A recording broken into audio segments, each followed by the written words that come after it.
Hello and welcome to this Just Interesting live stream with me, another solo one from Robinovich, or aka Robot Robin. Hopefully, those sirens that have just started in the background aren't audible over the microphone. I've got the window open because it is hot, folks. It's hot. It's so hot. I will be playing today another board game on the website called Tabletopia or Tabletopia. I'm always going to be saying both pronunciations whenever I mention the name of it because I want to say Tabletopia, but officially they call it Tabletopia, and it's kind of annoying. But yeah, a board game called Run. Run the board game. I think it caught my eye because A, it looks fun, and B, because actually it's really similar to a concept for a game that a friend and I came up with years ago and never bothered to develop any further than the basic concept. And this is literally the idea that we had. So I'm really intrigued to see how the designers of this game have implemented exactly the same concept that my friend and I had, which is a dice-based semi-cooperative game where you are, as the players, running away from a monster, or monsters, plural. We wanted in our game to do plural monsters, but this game is just one monster. But there's a variety of monsters, and I'll speak about that in a moment. The publisher is called Happy Narwhal Company, the Happy Narwhal Board Game Company, or something like that, which is a great name. Marketing points, full marketing points to whoever came up with that name for their company. Excellent stuff. I'm just going to... check the sound. How's everyone in the chat? Go Now Us Go is here. Welcome. Hope everything sounds all right. I have a history of bad sound. Don't know if you can still hear me now. I've just muted one of the input devices. Hopefully. Yep. Can you still hear me? Yep. Yeah, you can still hear me. Great. Sounds good. Go Now Us Go says, "Hey, how are you? How are you doing? Tell me how you're doing." And we can chat whilst I get the game loading. Now, a warning: it's really, really, really hot. I'm melting. My computer is probably melting too. And last time I did this and tried to stream a Tabletopia game, it crashed halfway through, or rather, my OBS did. My streaming software crashed halfway through. So, if this crashes, stick around. I'll relaunch within a minute or so, depending on what's gone wrong. Also, my computer's been misbehaving this week and doesn't want to turn on without a lot of thought first. So I'm getting a bit worried. I'm going to have to back up everything before it dies on me. Anyway, we got, the Infector. The Infector 7 in the chat. They've given 21 gift subs in the channel. Wow. Oh, let's go now. Let's go. Yeah, yeah. Oh, thank you. Thank you. You're so generous. This is incredible. Absolutely incredible. Well done. Well done indeed. Infector07 says, "Hey Robin, hope you're feeling all right." I'm feeling much better now, thank you. I don't know if you can still hear it, but my throat's still a bit. I think I've transitioned though from post COVID nastiness smoothly into summer hay fever. So it's hard to tell where one ends and the other begins. But I'm much better now, thank you. Feeling up to doing a live stream. Hey, with a game of some description. We'll see how that works out. Speaking of the game, let's transition, shall we? Let's go into the game. Run for your life. It's actually just called Run. It's just called Run, the board game. Kind of a bland name, but for all the full marketing points to whoever came up with the name for the company who made this game, the Happy Narwhal Company, deducting some points for the name of this game, calling it Run, bit bland. But as you can see, it's a beautifully designed game visually. I mean, look at this. This is the board. So it's basically like a traditional racing around a board with a track. You know, like Cluedo has spaces on it, or Monopoly, you're going around the track. But look how they've designed the track. It looks like logs in a river, and obviously tiles, concrete tiles, stone steps running up to a floating cliff edge with a collapsing bridge to a fiery pit with a dragon and some treasure. Oh, Oh, I see. Okay, it curved. The board route curves round. You go down these steps and then through this teeny, teeny, tiny little tunnel. Don't know if you can see that very well. And up these steps to the treasure. This is where we're trying to go. This is the object of the game, to get to this lovely golden gate of sunshine, along with the treasure chest. I'm going to put my glasses on so I can hear this properly. Okay. So in principle, it's a fairly simple game. You have your little pieces, your figurines, which are these things. I'm going to be blue, I think. You start here, and you run around the board. But whilst you're running around the board, you are pursued by a monster. Ooh, this red figurine here. Now, it's kind of annoying actually that oh, here we go. This is better. The perspective of this is a bit annoying. But here's the monster. That's what it looks like. An alien, actually. Okay. Well, alien chasing you through a dungeon environment sounds fine, doesn't it? Makes perfect sense. And then your little meeple is just a standard person-shaped meeple. Now this is a game for 1 to 8 players. I'm tempted to play it with just one character, but I think it might be more interesting given what I know about the rules. I haven't played this before, but I think I'm going to play it with 2 characters. So I'm going to go with the blue man and the orange man. Sorry, people. Let's not be exclusive on gender here. They're people. They could be men, they could be women, they could be anything in between. The way this game works is relatively simple. The dice roll is your movement, how far you can move, how many spaces you can move. But before you do that, you draw a card from this deck here, the Discovery deck, and that will give you either a helpful card or a nasty card. Hopefully we'll get lucky and we'll get helpful cards.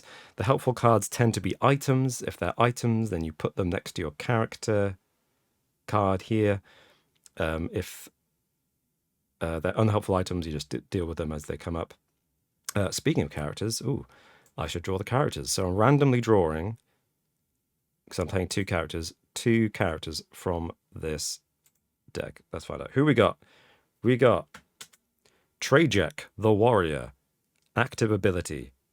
May roll a die to aid allies falling to peril. I don't know what peril is. I'm guessing it's something that will come up on the cards as we draw cards during the game. And that's what happens. Those are the results, the effects, if depending on your dice roll results. So that's a special ability to that person. Let's make the orange man the warrior. I think the orange guy is going to be a good warrior, don't you think? Yeah. I think that's good. The other one is Phobius the Bold. Their ability is that they may overcome darkness and fear. Again, 2 special abilities that will come up on the cards. If the movement roll is 1, 2, 3, or 4. So you're rolling 1 die to move. The results are obviously 1 to 6. So that's 2/3 chance of succeeding in overcoming darkness and fear, whatever they are. We'll find out. We'll find out as we play. It should be a fairly easy, quick game, but we'll see. So I've drawn my 2 characters. The orange fella is Trajek the Warrior, and the blue fella is Phobius the Bold. And now I need to find out which monster is going to be chasing us. So we draw a monster from this deck here. Oh, it is Orphnaeus. The unicorn? Oh, the tainted unicorn. I should read the text. This twisted creature charges savagely, though it is not immune to exhaustion. Okay. Aha. So, these are the special abilities printed on the card of the monster. Delay is 3 rounds. Now, I'll explain that in a moment. But basically, the monster doesn't start on the racetrack at the beginning of the game. The characters, in this case, will get 3 turns before the monster starts chasing them. That's basically what that means. So I'm going to have 3 turns of moving along the board before this Orphnaeus starts chasing us. So that's pretty good, actually. Its speed is 6 plus a die. Oh my gosh. So it can move 6 spaces plus a die roll, which means it's going to be moving a minimum of 7 spaces or maximum of 12. I guess it is a horse. It's a unicorn. That's terrifying because obviously my movement is 1 die roll, so I can never move faster than 6 spaces. Oh my gosh. And it has a special ability called Hell's Fury. So the special abilities are listed in the rulebook, which I will bring up on screen. I hope you can see this. This is the rulebook. It's a nice rulebook. It's 2 pages. 2 pages! Oh my gosh, a rulebook for a game that's just 2 pages. That's a good sign, I think. Hopefully. So here are the in the bottom left here, behind my head, actually. You can't quite see them. Can I zoom in? No, I can't zoom in. Well, Orphnaeus' ability is lifted here. It's just above my head now, where my cursor is scrolling. Orphnaeus has a special ability called Hell's Fury. After... Oh, for fart's sake. After the delay round, so basically once Orphnaeus is on the board, the Tainted Unicorn moves 2 rounds and rests on every 3rd round. Okay, right, so it's super, super fast. It moves at least 7 spaces, as many as 12, but it only moves for 2 turns, and then it stops. So I might be able to outrun it. We'll find out, won't we? Yeah, well. The Infector07 says, I love a short rule book. Yes, I think that's usually a good thing. I mean, I love a good game, right? A rule book could be as long as it needs to be, as long as it's good. The danger with longer rule books, of course, is that they're so complex and daunting that you don't really ever start the game because you spend so long trying to grasp the rules. It's all about the layout, though, because there are some rule books for some games I've played which are, 30 pages of rules, and I think, oh my gosh, this is going to take forever to learn. And actually, it's just the way that they've separated all the different sections of the rules, and they've taken so much time to explain the rules in detail in the rule book that actually the game is fairly easy to learn. Normally, my rule of thumb would be, say, 25 to 30 pages is a good length of rule book for a complicated game, because it means that they've probably thought about the rules enough to have explained them well enough so that they all flow and connect to each other very well, so that when you're playing the game, it makes perfect sense. There may be a lot of rules, but you understand why they're all there when you're playing it. When the rule book is about 25 to 30 pages, this is my personal feeling. This isn't obviously gospel. This is just my personal feeling. When your rule book is more than 2 pages, like this one, but less than 20, you kind of like, there are not enough rules to make this game flow very well, and too many rules to make this game simple, I think that's my personal rule of thumb. I think when you're between 10 and 20 pages, normally that means the game's just a little too fiddly and hasn't been play tested enough. When your rule book is 50 to 70 pages, then, I mean, you're reading Lord of the Rings at that point, and you might as well not play a game and just sit down and read a book. Anyway, let's play around, shall we? Let's play around. So the first thing I do on my turn is I draw a card from the Discovery deck and give it to my character. So we'll play the orange fella first, the Warrior. So let's draw a card. Flip it. Oh, the door's blowing open. So expendable gear. Oh, it's gear. So that means I can... Sorry, door just blew open. Oh, it's blowing open again. Never mind. Adjust the dice. Oh, I can only use it once, but I can roll the die and adjust any movement roll or another dice roll by +1 or -1. That is going to be really useful, I suspect. That is a cool item to have. So I am going to put it by my character here. So now I see how far he moves. I rolled a 2. You stupid stupid man. So the route is across this river. So he moves 2 spaces, 1, 2, across the river.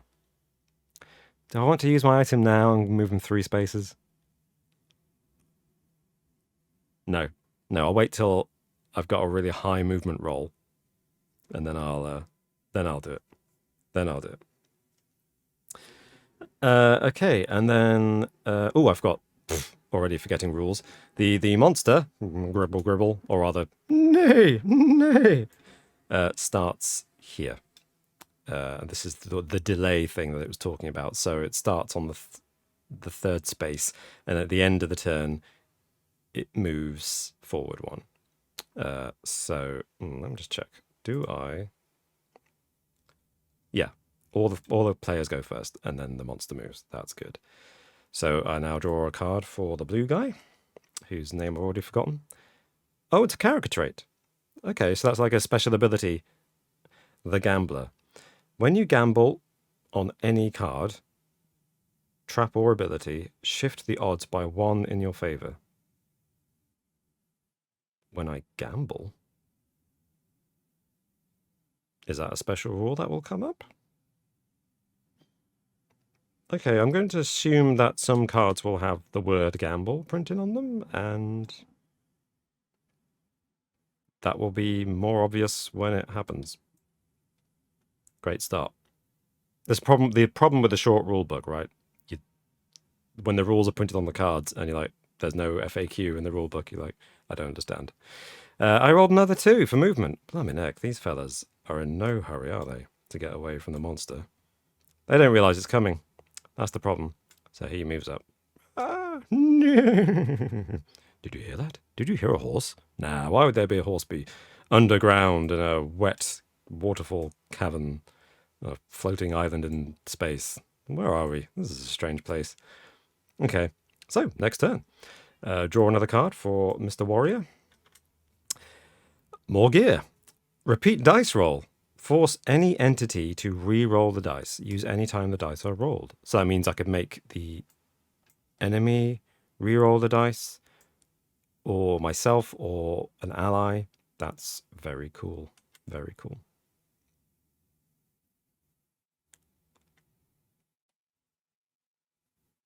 Okay.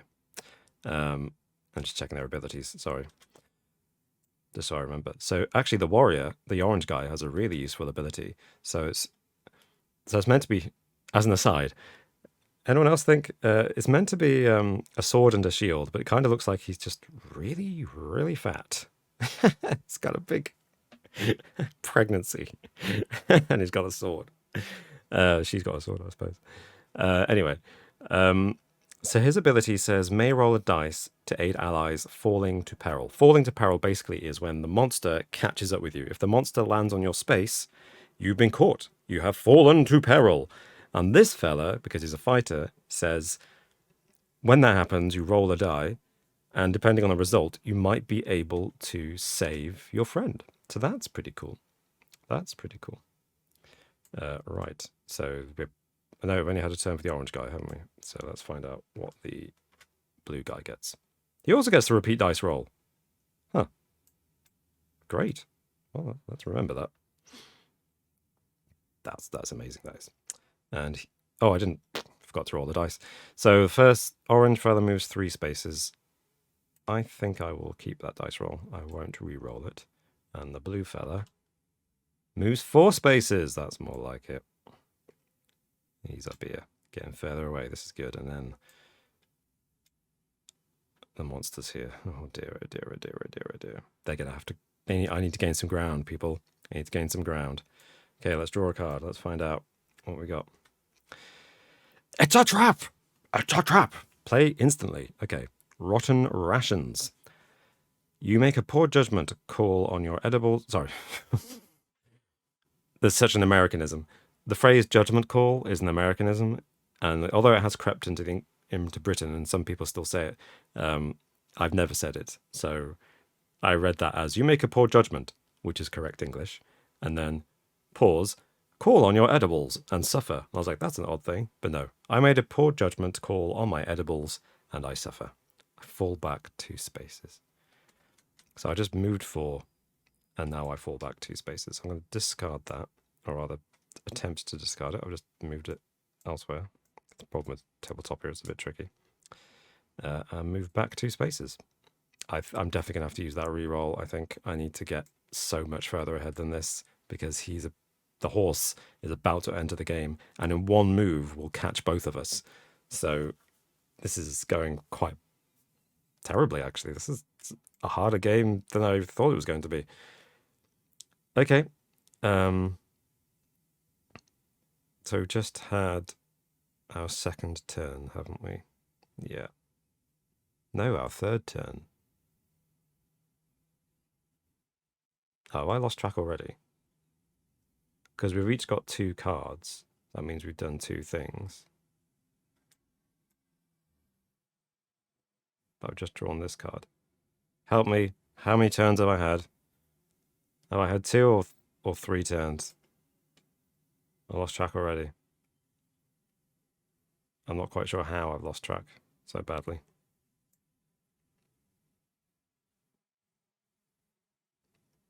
Oh, I know. Actually, that affected the orange guy. That was the beginning of my previous turn. I realized that affected the orange guy. I just realized what I did. So now I roll the dice. Okay, I'm on my 3rd turn, and that was the beginning of my 3rd turn. Okay, got it. Thank you. 5 spaces. That's more like it. Move 5 spaces. 1, 2, 3, 4, 5. I think I will use my special ability to add an extra space to make that 6. I think that's 1 use only, yeah. So that goes to the discard pile.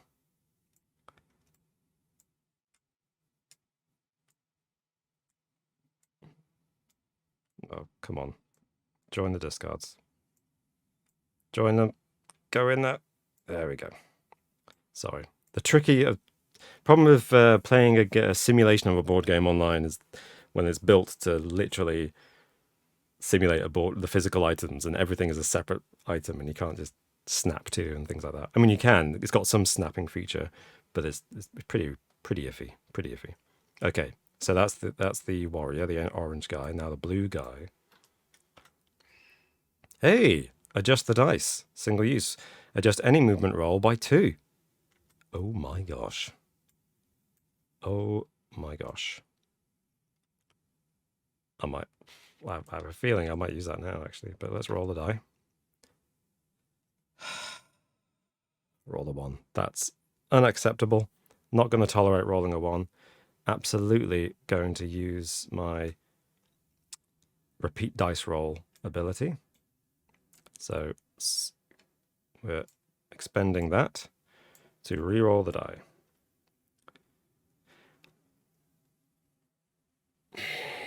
Roll the 1 again on the re-roll. Well, I'm going to use my expendable gear to add 2 to the dice roll, because that is just ridiculous. A re-roll. So I've just got 3 spaces, and now they're together at least, but the monster's about to join. He's going to catch them. He's going to catch them in 1 turn. This is ridiculous. Oh, man. Oh, man, this is not good. Okay, orange guy's turn. More gear, this is good. Oh, a gamble. Oh, okay, cool. Gamble to impact any movement roll, double or nothing. Oh, I see. So you roll your movement roll, and then you roll a second die, I guess, using this ability to see if you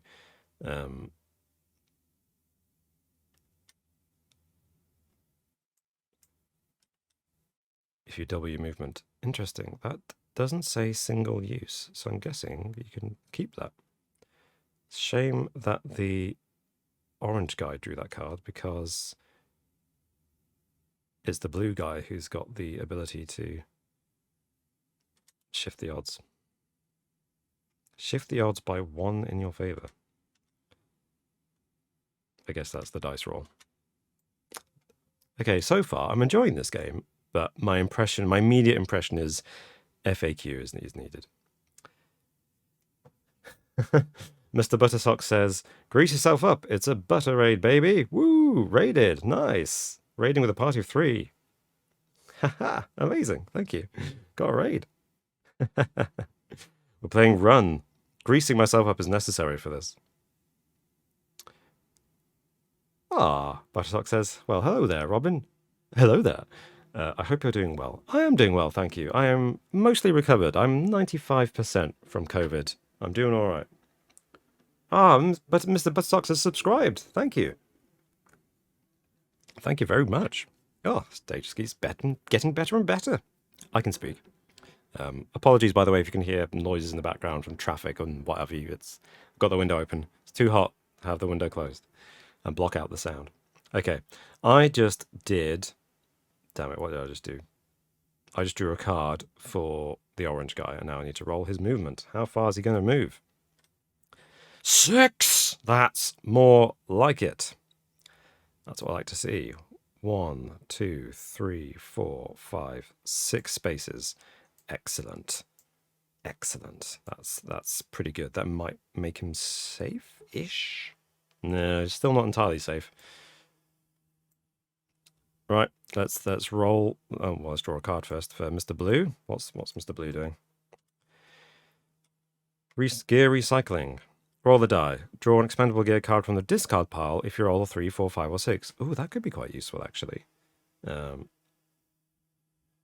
Because there are a couple of items in there that maybe that re-roll, for example, that I just discarded, could be good. Okay, that is really good. In fact, I might use that right now. So roll the die, and on a 3, 4, 5, or 6, I will get an item back. Oh, friggin' one. I'm not using this die anymore. This die is going to hell because it's just rolling ones. Ridiculous. I've just discarded that for no purpose. Anyway, Mr. Buttersocks, hello. Also, by the by, Robin, I'm an old follower from the old time days. And a casual enjoyer of the JI podcast. Oh, thank you, Mr. Mr. Buttersocks. I'm glad you enjoyed it. Thanks for sticking with us all that time ago. Old fan. Those were good times, weren't they? The old times. They were good times. And hey, the just interesting times are also pretty great. I enjoy them. I hope you lot do as well.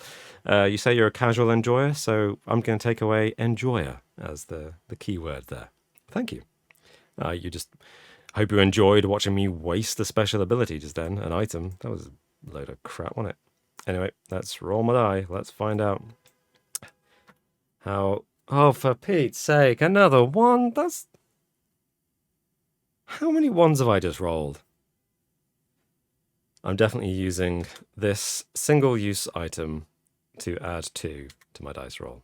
So 1, 2, 3. That is just absolutely ridiculous. Absolutely ridiculous.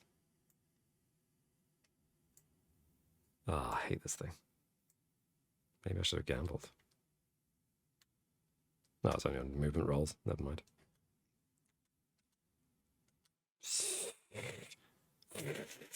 Hate this thing. Mr. Buttersock says, I mean, the just interesting times are good. I just missed some of the podcasts because life gets in the way, lol.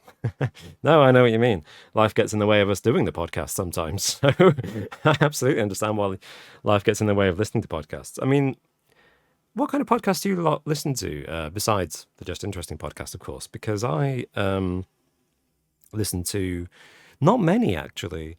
I guess I'd probably listen to more if we didn't record our own. But yeah, I listened to a podcast actually by an author. His name's Rob McGregor. He's an American author. He used to write books for Lucasfilm in the 90s, some Indiana Jones books and Star Wars books. So him and his wife have a podcast. I think her name's Trish, and they cover all kinds of interesting topics, and they're interesting, quite enjoyable. There's also Drunk Women Solving Crimes. That's a fun one. My wife loves that. She listens to something called The Guilty Feminists. I've listened to her listening to it and enjoyed it, but I've never listened to it on my own. And I probably should. It's a fun thing led by some comedians. And then there's a bunch of podcasts out there. I like history podcasts. Although I did listen to a fascinating podcast about language, and I should listen to it again because it was a really interesting couple of episodes about the evolution of language, amongst a particular community that had migrated to America, but the way that their words had shifted in meaning, which we all know about, but it was just a very interesting, case study, I should say. I can't remember the name of it though. Mr. Buttersock says, but honestly, you and Martin Alex are some top banana. Thank you. Top banana's good. Oh, wow. Great compliment. Uh-oh. The horse is in play. Da, da, da. And he moves 6 spaces. 1, 2, 3, 4, 5, 6, plus a die roll. I'm going to use this die that always rolled 1.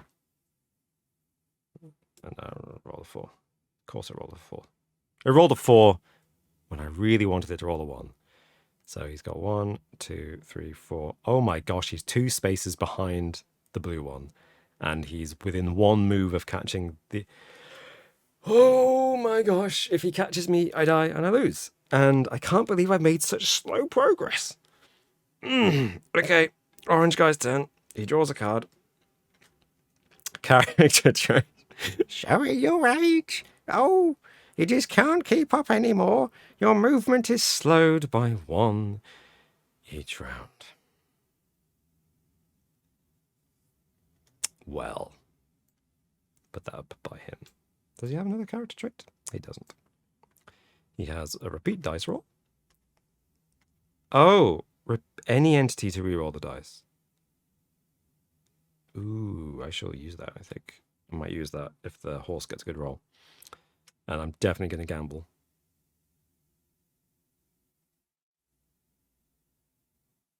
I don't understand. It doesn't say single use only, does it? So I guess I can keep gambling. Yeah, it's double or nothing. Doesn't seem very bad at all. So I'm going to gamble on my movement roll. But let's see how far the movement takes me. 4 minus 1 is 3 because of the stupid getting old for this thing. And then I roll a die on my gamble. 3, I think that was a nothing. Oh no, 3's a double. I rolled a 3, so I doubled my movement. Nice. So I'm moving 6. Awesome. 1, 2, 3, 4, 5, 6. I am in level 2. Excellent. Now, for those of you who may be wondering that where the spaces are on this not very clearly marked board, there is handily a little guide drawing here. A route aid, as they call it. And it says that, yes, that staircase there, connecting level 1 to level 2, is not a space. So I am in the right place. Excellent. Excellent. Let's go back here. He's doing all right. He's possibly safe, actually. He looks like he may be safe from the big deadly unicorn.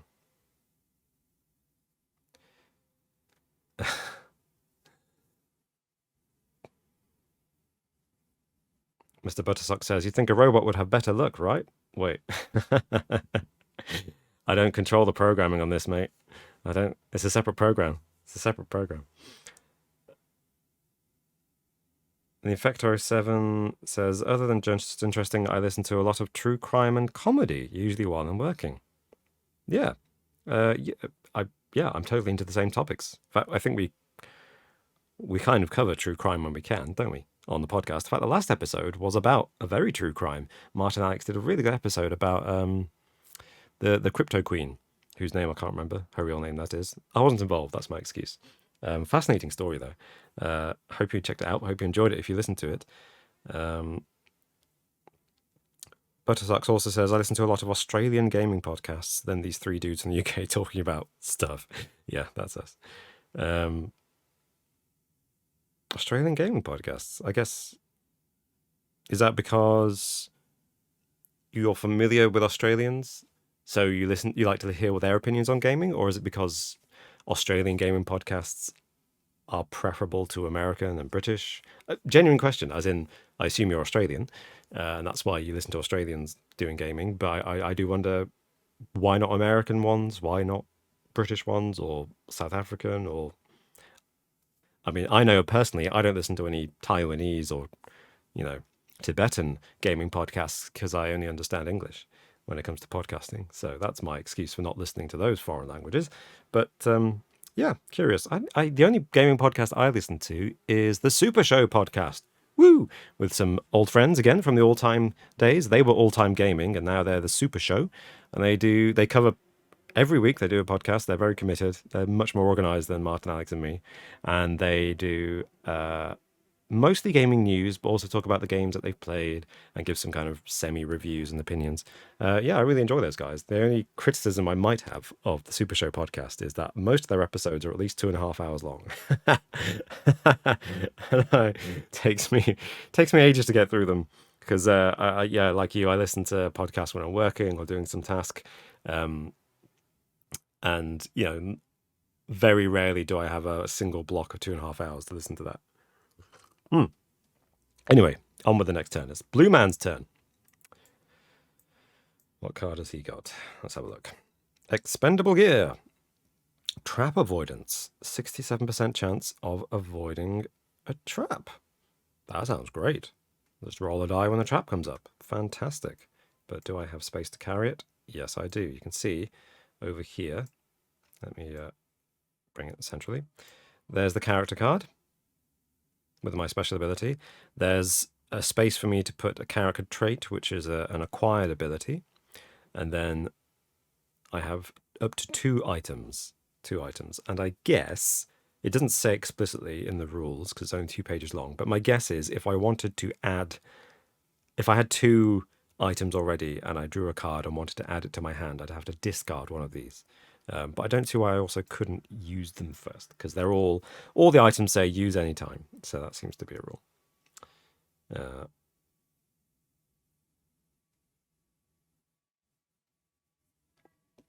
Mr. Buttersock says, I mean, the JI podcast covers all my genres while I'm working. Nice.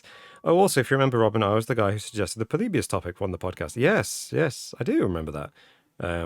Love that story. Absolutely love that story. We did it fairly early on, didn't we, actually? It was possibly nearly 2 years ago now since we did Polybius. Or Polybius, however you're supposed to say it.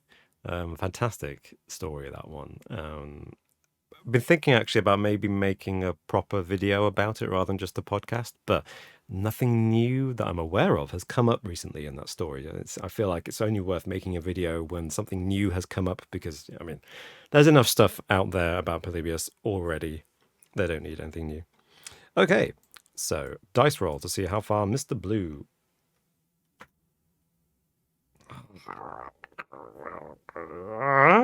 He's going to get caught. He's going to get caught, and there's nothing I can do to improve that dice roll. So he's moving 2 spaces.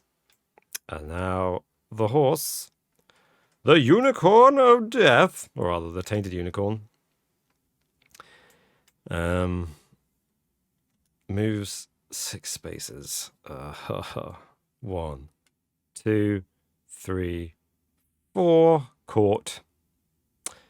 Now, what I don't know is when a monster catches a player, do they stop in that space? Let's find out.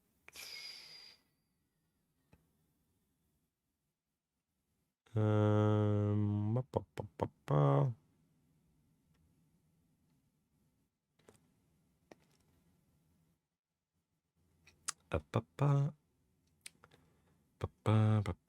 ba. Let's just see. Falling to peril.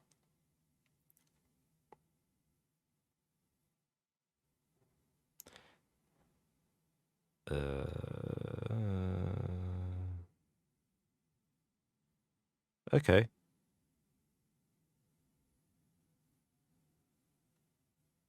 Doesn't say, actually, what happens when they catch up with you. I'm going to say the monster pauses. It makes sense to me that if the whole idea is that they're chasing you, trying to catch you, then when they do catch up with you by landing on your space, they would stop to kill you. That makes sense to me. So I'm going to say the evil unicorn stops on the space with the blue man. Now, the blue man doesn't leave the game. He's not technically dead yet. He's actually on the side. He's now fallen, and he's on the side of the evil unicorn. And instead, on his turn, instead of moving or anything, he will draw one of these cards. Vengeance cards. Vengeance upon whom? I'm not entirely sure, but we'll find out.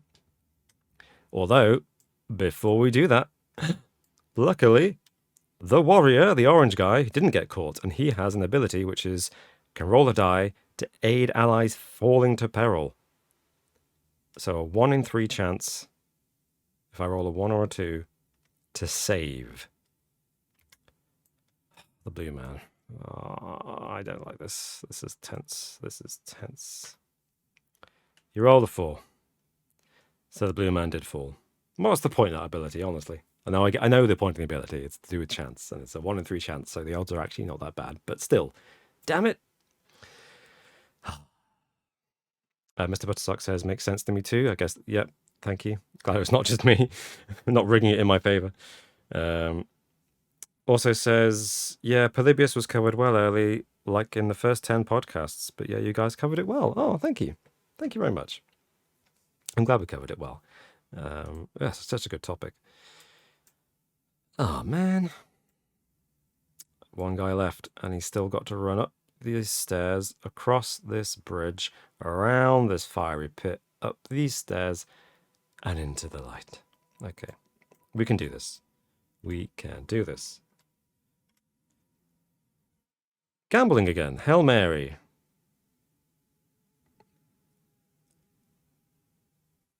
Oh, okay. Oh, interesting. So play it safe or gamble. So I can use this card to either guarantee I move +1 space or roll the die and I have a 1 in 6 chance of adding 6 to my movement. Oof.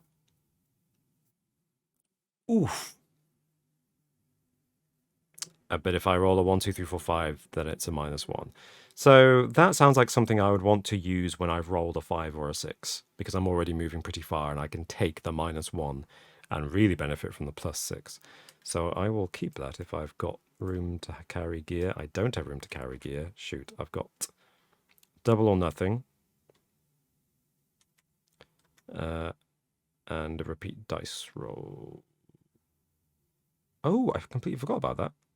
Oh, I'm going to use that. Sorry. I'm going to retroactively rewind. Going to use my reroll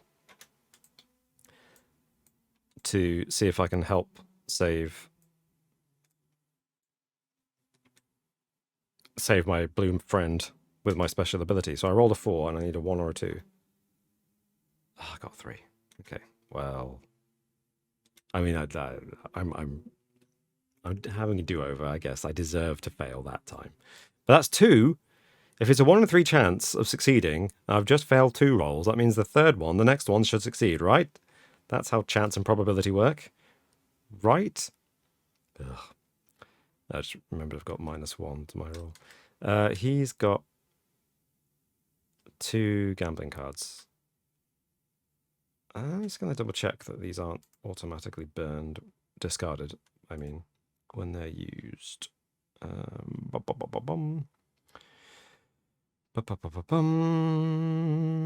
Expendable gear. Dice rolls determine expendable gear impacts cannot be used for your movement roll.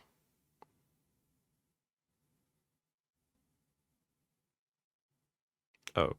What? Oh, so I've been playing that wrong. I can only use them on my other players. What?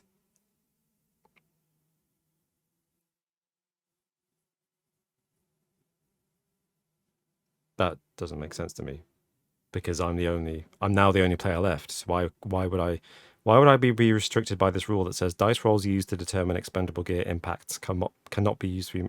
Oh, sorry, it means the rolls. Okay, sorry, I misunderstood that. I misunderstood the clarification in the rulebook.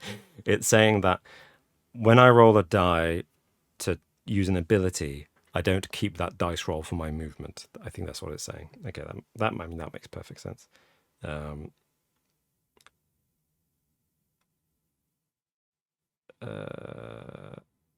Oh, allies may trade or transfer gear.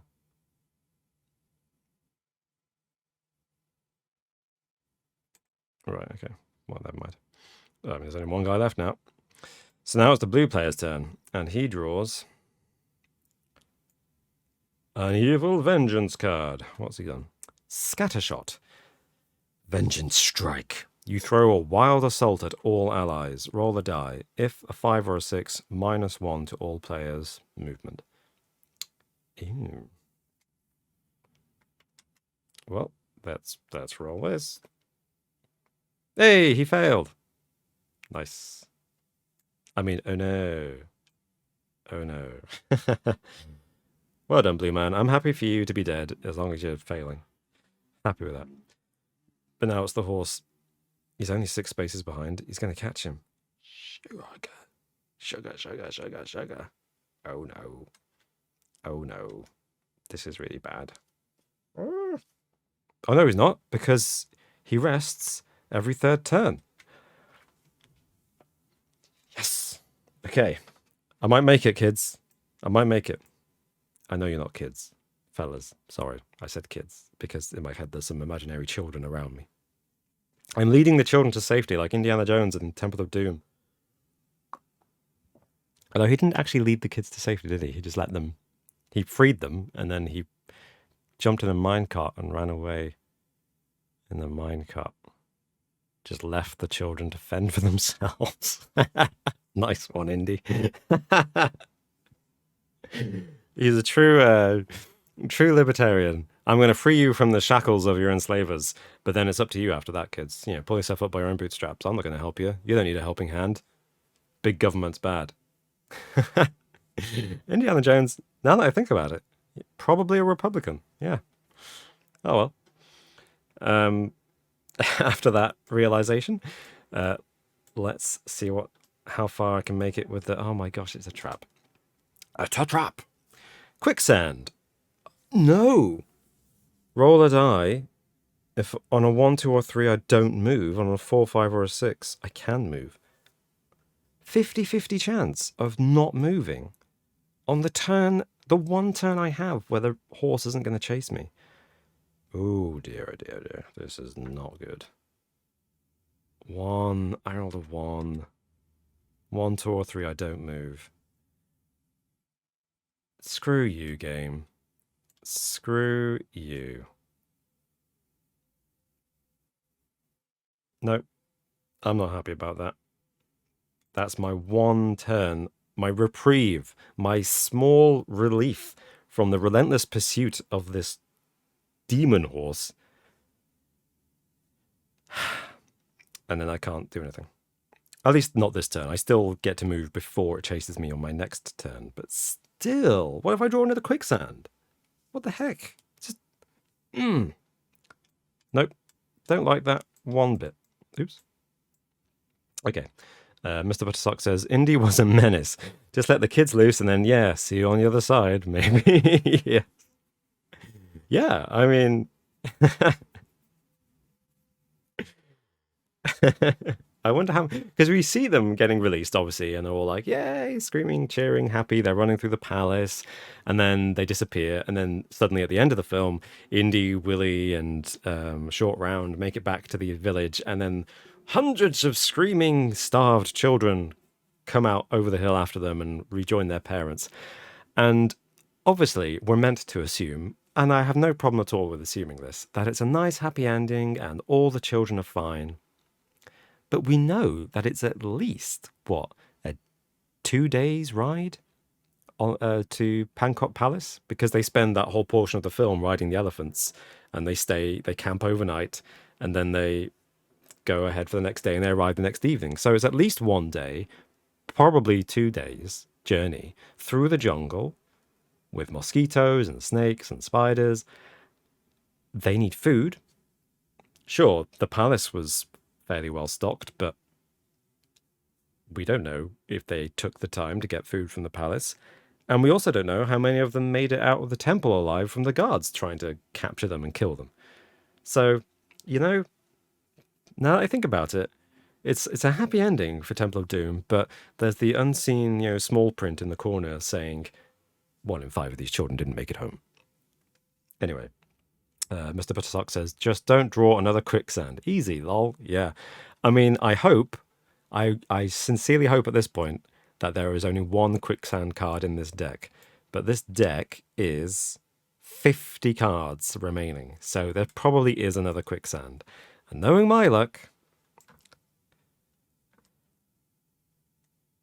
Oh, I know. Oh, well, it's not quicksand, but I just realised I forgot to draw another card for the blue man.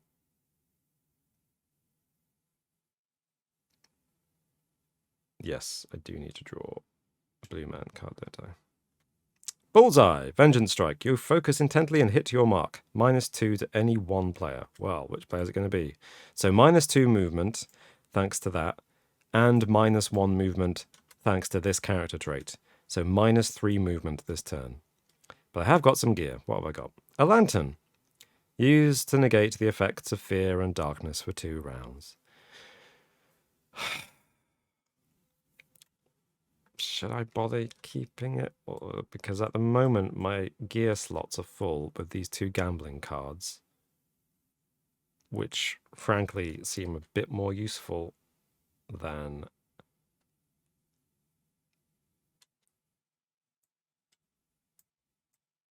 this does. I'm going to ignore this card, I think. I mean, now that if I discard this lantern that negates the effects of fear and darkness, guaranteed the next card I draw will be fear and darkness. But never mind. Mr. Buttersuck says, so they're not only malnutritioned, but probably have malaria, and they're just probably close to death, or for lack of water. But, you know, all's well that ends well. Yeah. Yeah. I mean, it was 1935. They're all dead now anyway. Doesn't matter whether they suffered or not, right?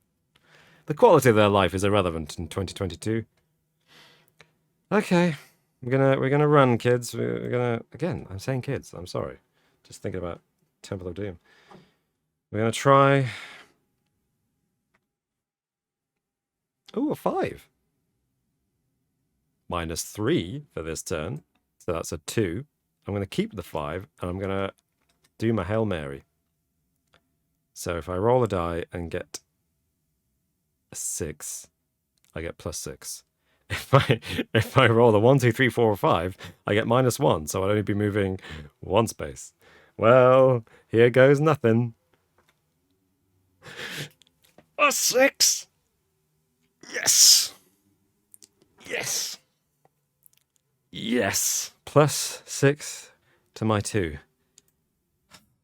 1, 2, 3, 4, 5, 6, 7, 8. Ah, that. Checking the. That is so much relief. So much relief. Ah, that means I'm safe from the demon horse this round. Ah, that feels good, man. That feels good. Right. Stupid, possessed, fallen blue fellow. Close proximity, Vengeance Strike. The peril moves. No, did I already drew a card for him, didn't I? Oh, I don't know anymore. The peril moves +1 space for each active ally on the same dungeon level. Right, so the peril, which is the horse, is currently on level 2. No, so he's on level 1. I'm on level 2, so I'll ignore that this turn. That's actually quite lucky. Hey, my luck's suddenly turning. The Hail Mary was perfectly timed. Came out the best it possibly could. Yeah, poor Blue. Mr. Buttersock says, poor Blue, but no. No, poor Blue. You let yourself get caught, you stupid slow coach. You didn't even have quicksand to deal with. You may not be afraid, because you're the bold one, but the warrior is clearly more capable of this. Anyway, so the horse moves 6 spaces. 1, 2, 3, 4, 5, 6, plus a die roll. 1. Huh. Well, that couldn't have been any... Hey, okay, that turn couldn't have worked out better, really. Except for the -3 ability modifier on my movement. But still, given the minus modifier, given the horse is moving, the horse moved the minimum amount of space, I moved the maximum I could possibly move, and yeah, let's hope it keeps going. By the way, for those of you who are watching, these cards that I've got with the orange fella, these gambling cards, I'm keeping them, and I'm thinking of using them more than once. despite all the other gear cards being discarded when you use them, because the other gear cards say single use only. This doesn't. Neither of these cards say that. They say play it safe or gamble. And there's nothing in the rules that says these cards are gear cards are guaranteed one use only. So I'm assuming I can still use them more than once. And if that's okay with you, then I will continue to do that. I'm so close. I say I'm so close. I'm a whole level away. So much could go wrong. All right, let's draw a card. Let's find out what happens. Character trait. Charitable. On your turn, you may donate all or a portion of your movement to any entity. Ooh. I see. So with a negative modifier,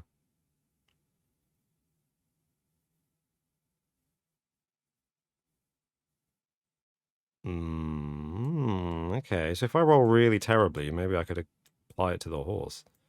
That would be fun.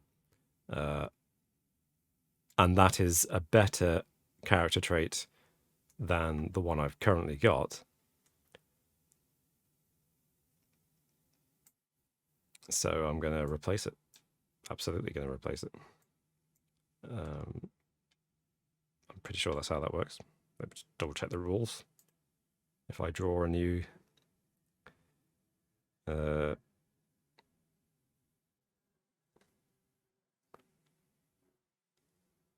when you draw a card,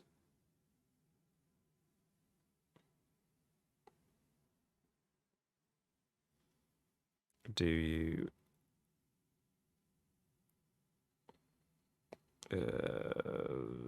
these are expansion rules. There's nothing in the rules about whether you have to keep the cards you've got. So yeah, I'm gonna discard the -1 movement and add this charitable one. Okay. Right, let's roll the die. Let's find out how far I'm going. 5 spaces. That's more like it. Double or nothing? Yeah, double or nothing. Oh. No. No, yeah. Sorry, I just realized. For a moment I thought, does double or nothing mean if I fail the roll, I don't move? But no, it just means it doesn't affect the dice roll. So yeah. I rolled a 3, which is doubling it. Nice. I'm going to move 10 spaces. Now, I like this game so far. It's fun, but the board design, the track design, I should say, however pretty it is a bit unclear how many spaces there are, like on this corner here. And I think it's very telling that they included this guide drawing to tell you, okay, so there are 4 spaces in this corner here. I think when you're supplying this kind of clarification drawing for your drawing in your game, I think you've made a mistake, and you should probably have rethought the way you presented your board. But never mind. So 1, 2, 3, 4, 5, 6, 7, 8, 9, 10. I am on level 3. Yes. Now I draw a card for the blue man. Impervious. The imminent peril is shielded from any impairments for 2 rounds. Oh, that's a shame.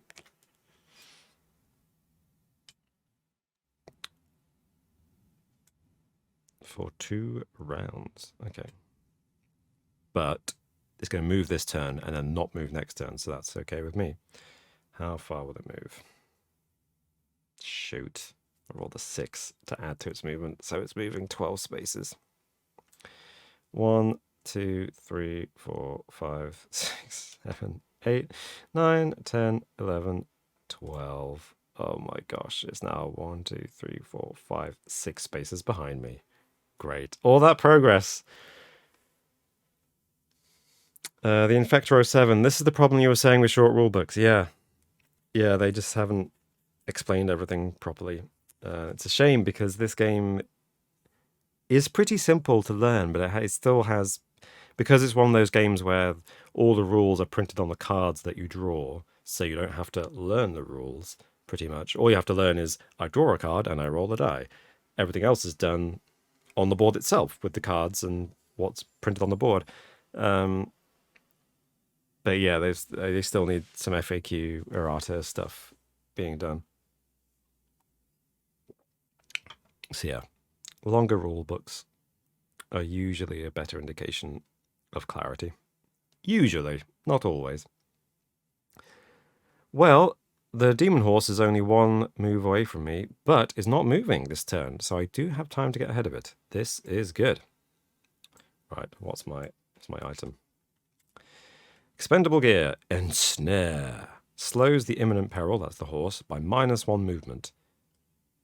Now, typically, the last card drawn by the blue fella was this card, which protects it from any impairments for 2 rounds. So that's... Is that this round and the next round, or the last round? I'd say that's the last round because it moved, and this round. So that's fine. I'll just use this on my next turn. However, if I'm going to keep it, I need to discard one of my gambling cards. I think the Hail Mary, because that paid off the best it possibly could the first time I used it. So it's probably not going to be that useful again.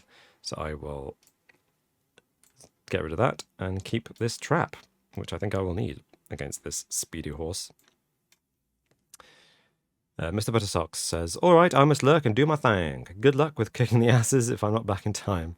All right, well, hope you have a good time. Thank you so much for joining me. Thanks for the conversation, keeping me company. It's nice to know. May have finished by the time you get back, or may not, depending on what happens next. Who knows? Have a good time. Right, so... now I need to roll to see how far I move. 2 spaces. I'm definitely gonna gamble to see if I double it. Yes, I do. 4 spaces. 1, 2, 3, 4. Fan-bloomintastic. And then I draw a card for the blue fella. Darkness! Any allies on the same level as the peril move at half speed next round. Well, we're not on the same level. Although actually, no, I won't be on the same level. I'm on level 3. He's on level 2. Oh, sorry. Let's try to... There we go. Go in the deck. That's what that means. Go. Okay, well, whatever. That's supposed to be in the deck. Yeah, he's on the last space of level 2, and I'm in level 3. So that doesn't affect me when I move before him at the beginning of next turn. Phew. But once he's on level... But if he were 1 space further forward, it would affect me. Okay, so I can just ignore that. That's fine. So now he doesn't move this turn because he rests every 3rd turn. I draw a card. Expendable gear. Risk, reward. Another gambling one. Either guaranteed use it to add 1 space or gamble to add 2 spaces. Nah, I've got a gambling card. That's pretty good. I'll just stick with the one I've got, thanks. I will deploy the trap, actually. And snare. Single use only, -1 movement to the monster. So, yeah. Trap you, mate. But yeah, filthy demonic hoof in that.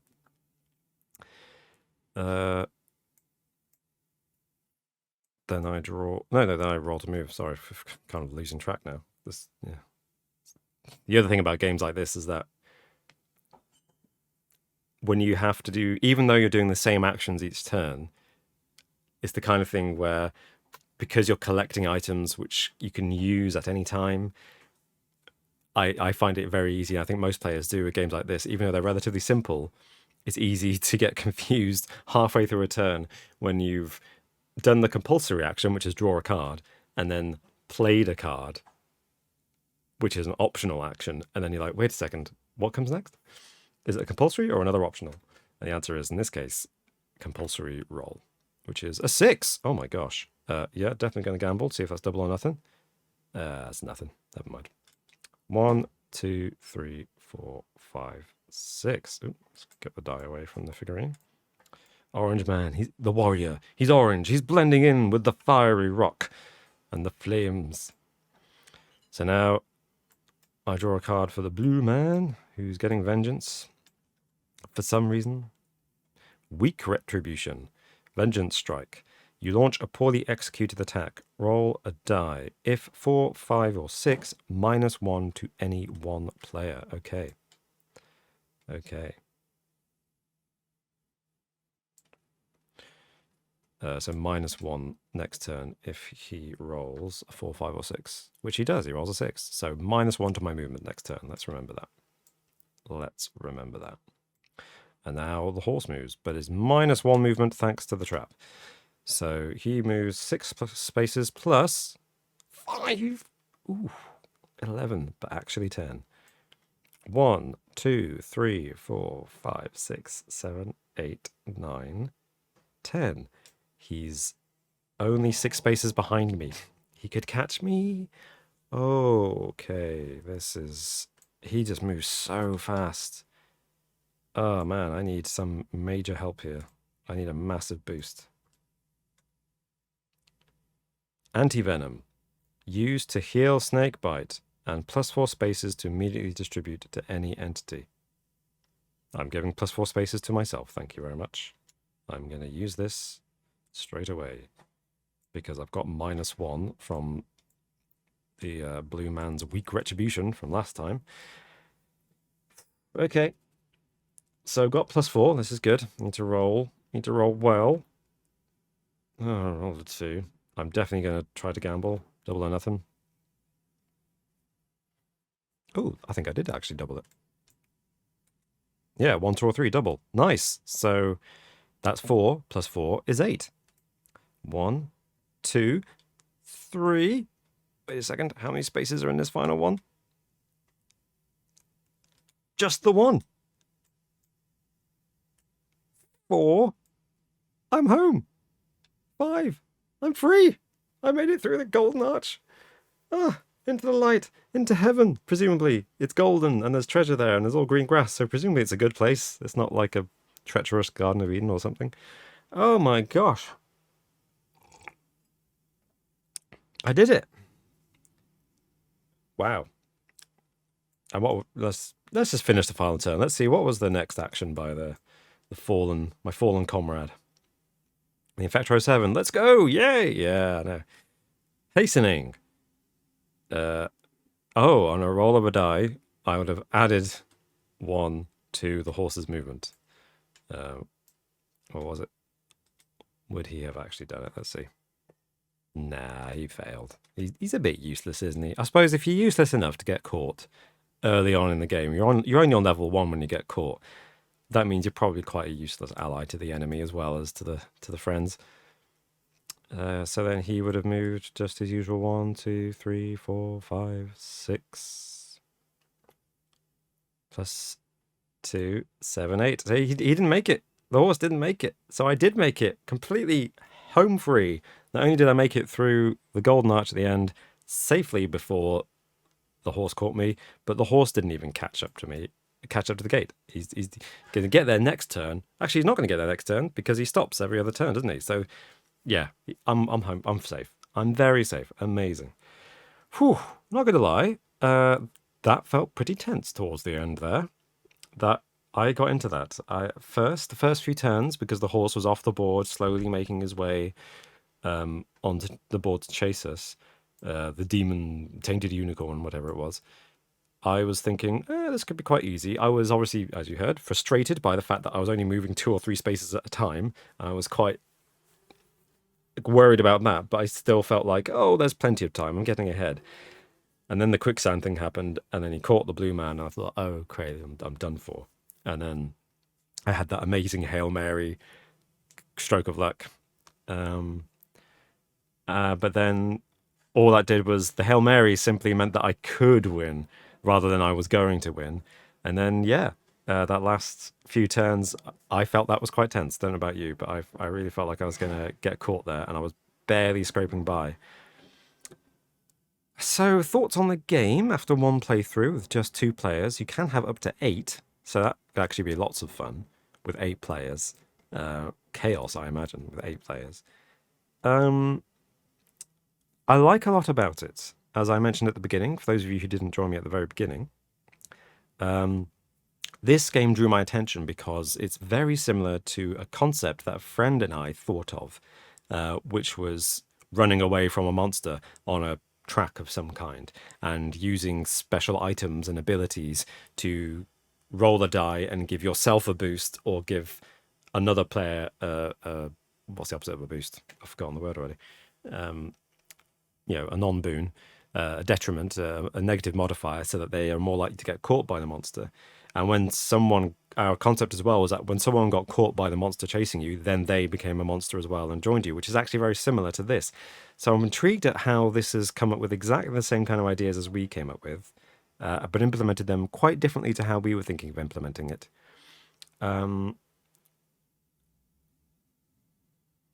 It feels very luck based. Like I felt like I had minimal control over my actions at the end there, and it was down to dice rolling. Obviously, I had items that helped, and I relied upon that double or nothing gambling thing, which I think I used correctly by keeping it and not discarding it after my first usage. The rulebook wasn't clear on that at all. Um, so assuming I used those rules correctly, then I did my best with the abilities I had to hand, but I still felt like I was at the mercy of the dice. And the whole point about games like this, I mean, there's only 2 pages in the rulebook, so it's clearly meant to be a gateway game. It's accessible. It's meant to be a bit of fluffy fun for the family. Fine. But I don't know. Imagine if you were playing, a racing game on a console, whether it's, Super Mario Kart or Sonic Team Racing or whatever you're playing, or, Forza, whatever.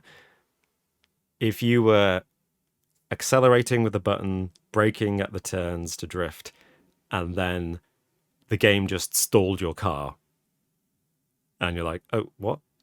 And then you have to wait and then restart. And the stalling has got nothing to do with anything you did. It just happened. That would frustrate me a lot when playing a video game. Because players want control, right? I don't know if you agree. I feel that's why people play video games.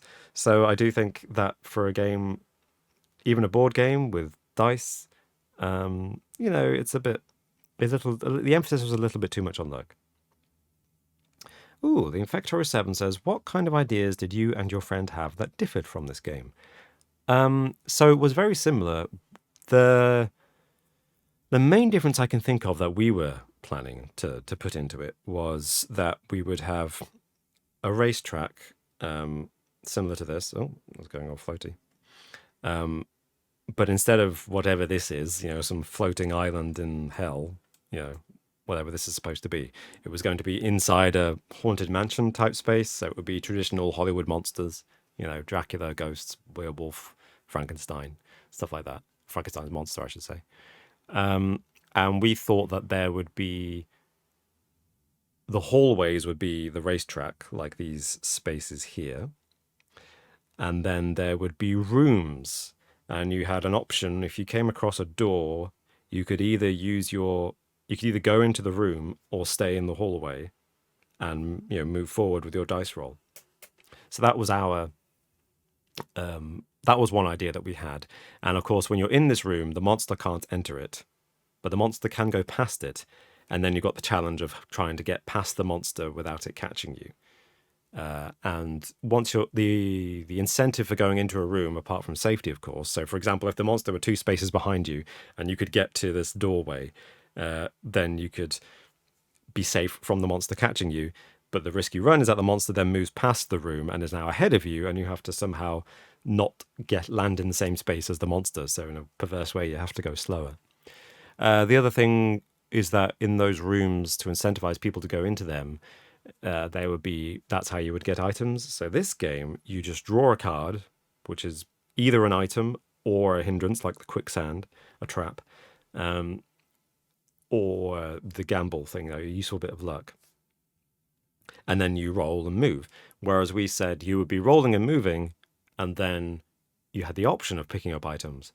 To be honest, maybe this game has a better approach than what we were thinking. Maybe items should be a compulsory thing that you get regardless, and you don't have to go into a room to pick them up. But I don't know, it depends. The other thing I guess we were thinking about was that it was a mansion, a bit like Cluedo. If you've played Cluedo, there's loads of different rooms and you walk around the hallways. And the idea was that you would start at one end of the map, and the board rather, and you would go to, the goal would be to get to the front door, essentially. But the hallways would go in all directions. So it wasn't just a simple, twisty-turny, snake-like board track like this, where it's essentially a racetrack. Our concept was that you could choose different directions to go in, right, around the rooms, around the hallways of the house, and that would be a calculated risk about how much distance you're putting between you and the monster chasing you. So those are the concepts that I can remember that were different from this. And I don't know, maybe they would be better, maybe they're worse. There are definitely some things about this game that I like. I love the monster's special abilities. This one's terrifying, moving 6 spaces minimum. Oh, sorry, 7 spaces minimum and 12 maximum. Absolutely terrifying. And I like the fact that they offset it with this special rule that means it only moves for 2 turns and then stops for a 3rd turn to kind of get its breath back, I guess. That's really cool. I think that's a cool idea. I love the characters have special abilities. I mean, the blue man ignores darkness and fear if your movement roll is 1, 2, 3, or 4. Did darkness come up once at the end there? It seems a bit useless. Not useless, sorry. It will come in useful, but it's one of those things where it's because the game's so determined by luck, darkness and fear could come up straight away at the very first turn, in which case you think, hey, I picked the right character. Or, like in my case, didn't come up at all for this character and came up once in the whole game and still is based on a dice roll, a 1 in 3 chance of actually failing. So, This fella has a much more useful, I think, ability, which is if the monster catches you, you have a chance of outrunning it, right? And he's able to use it for his allies and himself. So I did try to use it. I failed to save the blue man, but I felt several times like I was about to use it to save myself. So, I think this game, the special abilities of the characters are a little, just from these 2 characters, and there's another 6, they're a little uneven. Actually, well, there's another 6. Let's draw those characters. Let's see what their abilities are.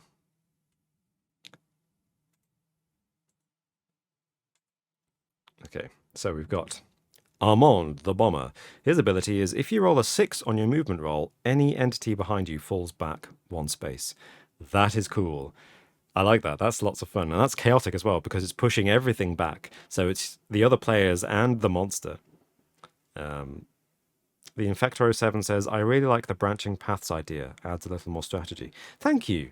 Thank you. That's what we thought. We thought it would be more fun to not have a linear racetrack, but to have a space around which you could move. I guess it's because we like video games and board games. So we were kind of thinking if I were in a video game, I would want a kind of sandbox style open world, mini open world mansion house to run around in and go any which way rather than just a linear, I've got to go forwards like Snakes and Ladders. So Armand the Bomber sounds fantastic. Loads of fun for 8 players, especially if he's rolling a 6 and then pushing everyone back. And that's interesting as well because that means every time he rolls his movement, every other player is going to be looking at him thinking, every player behind him is going to be thinking, please don't roll a 6. They want their friend to do badly. Or at least not optimally. Larson the thief may roll a die to steal, and they can take an item away from other people if they roll a 5 or a 6, once per round. Again, that sounds lots of fun. Yeah. I mean, you can trade. Obviously, theft is different to trade because you're taking it against their will. But, I mean, that's a fun ability. Not necessarily the most useful because, you can trade and you're guaranteed to be drawing a card each turn. So, probability is you will have items to trade. So, fun, but not necessarily the most useful thing to do. Tripper, the guide. Their active ability is that they may roll a die to help allies avoid traps. A 1 in 3 chance of helping them avoid traps. Now that is great. Would have helped with the quicksand. That's a really great one. And they can use it anytime, as many times as they like. That's an essential ability, I would say. And then we've got Scooter, the coward. Their active ability is that they can... Oh, if they roll a 3 or less, they add +1 to the result. I mean, that's great. That means their minimum move is 2. Right? Before negative modifiers. That's fantastic, that is. And I like the way they've said if your roll is 3 or less. So half the time you'll be adding a space on. And it stops you moving more than 6 spaces without other special abilities or items. Also, that's the kind of rule that, I don't know about you, when I read rules like that, I think they've playtested that. He probably started in the first version of the game. He just gets a +1 to his movement because he's a coward. And then they played it a couple of times and thought, this fella is too powerful. Everyone's going to want to be him. So we'll add that limitation to having to roll a 3 or less.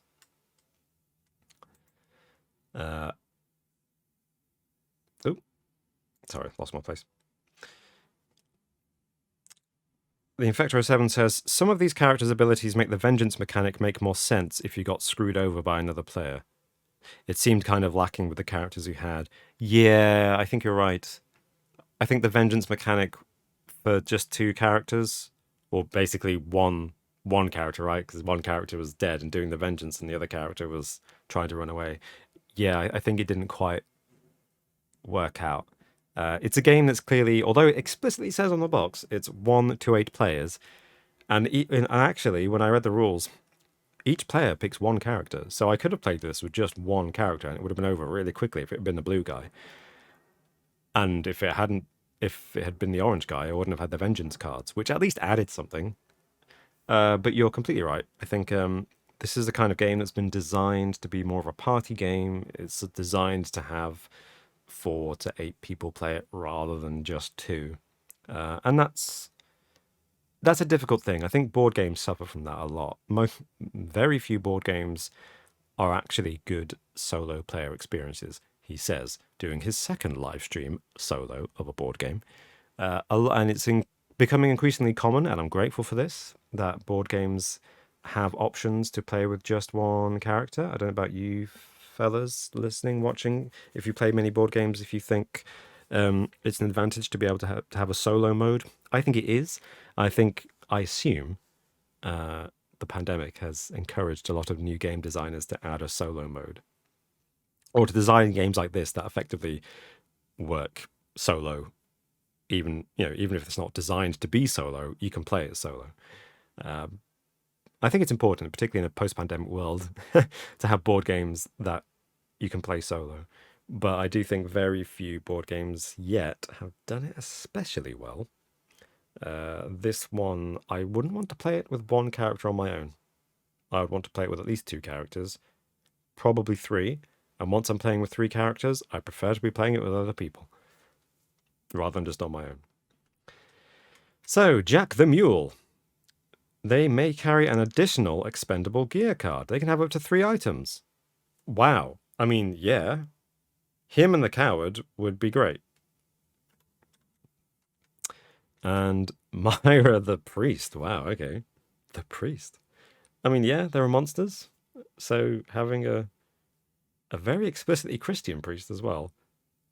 Sorry, I just find that an odd aesthetic choice to... Because the monsters are a demon unicorn, right? So being explicitly Christian about it is a bit odd. Anyway, it's not like it's Pazuzu from The Exorcist, and therefore, sure, you've got to have a priest with a crucifix. Anyway, their ability is that they may heal or revive fallen allies. On a 6, they can heal or revive a fallen character. That's cool. Interesting. So I may have had a fairly flawed combination of characters to play with, but also with more players, if you had the priest who can revive people, the warrior who can protect people from being fallen, Jack with the ability to carry extra items, the thief who can steal those extra items, right? And Jack would probably wouldn't mind. And then the guide who can help you avoid traps. That's the team you want. That's the team you want. The coward, maybe not. The coward is fun, but all they're doing is able to move a bit. They're never going to move quite as slowly as everyone else. That's the coward's special ability. Yeah. And then Armand the Bomber sounds hilarious. I love him, but not an essential character at all. Like, in terms of trying to get, in fact, a hindrance. Because every time they roll the 6, everyone behind you gets pushed back. So, yeah. Although, again, I'm reading this and thinking a clarification is needed, because it says, if you roll a 6 on your movement roll, any entity behind you falls back 1 space. So, is that you roll a 6, you move 6 spaces, and then everybody falls back? Or you roll the 6, everybody falls back, and then you move 6 spaces. Now, obviously, my inclination would be you roll the 6, everybody gets pushed back by the explosion, and then you run forward. That makes the most sense. But I don't know if that's what the designers wanted. I don't know if that's what the designers meant by this phrasing. I think this game, as fun as it seems, and as much as I appreciate the 2 pages of rules and most of the rules being printed on the cards, it could use a little bit of finessing, a little bit more explication, a little bit of elaboration on some of the rules, and maybe if they're doing a second edition, which actually I do think they are, now that I think about it. If they're doing a second edition, I hope that they clarify a lot of these rules. And that's the other thing about board games, and the disadvantage they have over video games, is that video games tend to, I think, be made a little bit more thoroughly, a little bit more playtesting. Well, you have to playtest video games. In theory, you don't have to play board games, right? You can just design them on paper and be like, hey, publish it, see how it goes. With a video game, you literally have to playtest it because you never know what bugs are going to appear in the coding, right? But with board games, this kind of thing often happens. When you're in it, you're a small team of people writing a game, developing a game, constantly rewriting the rules because you're playtesting it, if you playtest it, and then you publish it, and you've written it specifically to be accessible, to make sense, and then people with completely fresh eyes come to it and say, that rule doesn't make sense, or this rule makes sense, but I don't understand how it works in this scenario. And that's when, with a board game, it's too late. You've published it. It's literally a physical object in the space, in shops, in people's homes. And the best you can do is make a second edition and hope that people slowly but inevitably phase out the first edition, and that all the rules problems with your first edition haven't put people off playing your game and buying your second edition, right? Whereas with a video game, you can update it. People can buy it, and then you can fix the bugs and give it an update. You know, version 2, version 3, version 4.7.89 or whatever they do these days. You know, I think the advantage of video games there, yes, they're more expensive to produce than most board games are, but I think that is a major advantage over video games have over board games. What we got? We've got some comments that I've been ignoring. Sorry, fellas. The Infector 07 says, definitely, solo mode makes it a lot more fun. I can't even remember the last time I sat around a table with people with everything going on. Yeah, that's the thing. I bought a couple of games, actually, during lockdown. Coincidentally, excuse me, just gonna...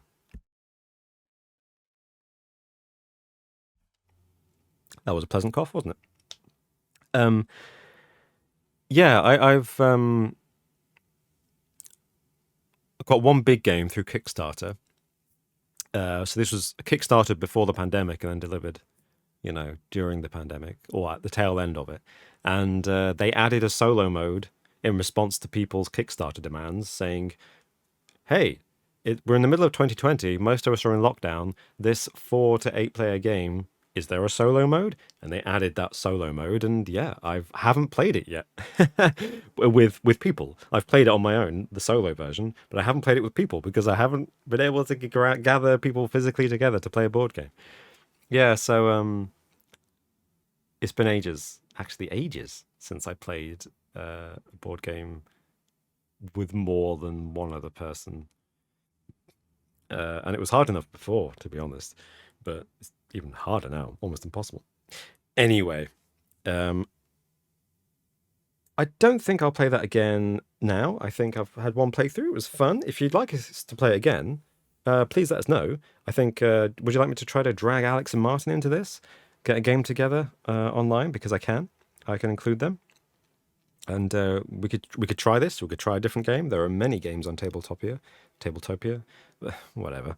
And yeah, I definitely will try to drag them. It's just this was a purely opportunistic thing. I had some free time, and sadly, Alex and Martin did not, to do a live stream.